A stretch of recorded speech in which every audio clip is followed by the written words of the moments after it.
Jak ty się nazywasz? Ralf Demolka. To jest chyba Cezji. Nino, leno jeni... Może nie stundka akurat, lej mam tu robotę. Ja ci? Zbieram wyrazy do mojego słowy, że... a te lepiej zle stąd. No płyprawdze to tu jest zakres wstępu, czy my robimy. No to jak to? ZKP. A, to gdzie jesteś ta ekipę? A, zesuję sum akurat. To ty kiedyśmy, a ty chłodzyły te? Płyprawdze. Hej, to jest włócianga?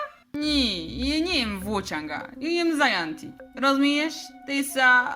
jej stąd. Co ty kiedyś? Nic nie słyszę. Tak chcecie je złubić, że mi uchłe uschnęło. Słuchaj, jedoce miło. Jedoce miło. Nie płetkyrbie mnie. Płatkyrbie mnie? Nejo. Nejo. Tak, nie można. nie można. Janti z tobą gadać Ja nie z będę. tobą ja bym za tą witew nie chwytała. Jem zarząd do lasów, nie łódź tatkę. My dwa sztripy. A! Ouu! Dwa sztripy pękają, Macku. Czemu ty myś tak dziwno wierci łapę?